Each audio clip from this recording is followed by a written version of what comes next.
নমস্কার। আজ ৬ জুন ২২শে জ্যৈষ্ঠ শুক্রবার। আজকের বিশেষ খবর হল টানা বৃষ্টিপাতে বরাক উপত্যকার বিভিন্ন এলাকা প্লাবিত হয়েছে। কাছাড়, হাইলাকান্দি ও শ্রীভূমি জেলায় বহু গ্রাম ও কৃষিজমি জলের নিচে। প্রায় ৫.৬ লাখ মানুষ ক্ষতিগ্রস্ত এবং ৪১,৪১৩ জন ত্রাণ শিবিরে আশ্রয় নিয়েছেন। আসামের মুখ্যমন্ত্রী হিমন্ত বিশ্ব শর্মা আগামীকাল কালীনগর, পাঁচগ্রাম ও পাথারকান্দির ত্রাণ শিবির ও ক্ষতিগ্রস্ত বাঁধ পরিদর্শন করবেন। শিলচর ডিমা হাসাও সড়ক বন্যায় ক্ষতিগ্রস্ত হয়েছে। মন্ত্রী কৌশিক রায় দ্রুত মেরামতের নির্দেশ দিয়েছেন। এছাড়া বন্যার কারণে বদরপুর লামডিং রেলপথে ট্রেন চলাচলে বিঘ্ন ঘটেছে।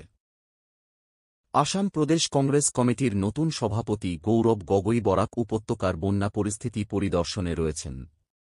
তিনি শিলচরকে পরবর্তী সিঙ্গাপুর হিসেবে গড়ে তোলার সম্ভাবনার কথা উল্লেখ করেছেন। কাছাড় ও হাইলাকান্দি জেলায় ৯ জুন থেকে বিদ্যালয় পুনরায় চালু করার পরিকল্পনা রয়েছে, যদিও কিছু বিদ্যালয় এখনও ত্রাণ শিবির হিসেবে ব্যবহৃত হচ্ছে। বদরপুর সহ শ্রীভূমি জেলার সব শিক্ষা প্রতিষ্ঠান ৮ জুন পর্যন্ত বন্ধ থাকবে। অনেক বিদ্যালয় ত্রাণ শিবির হিসেবে ব্যবহৃত হওয়ায় এই সিদ্ধান্ত নেওয়া হয়েছে। খবর এখনকার মতো এখানেই শেষ হল।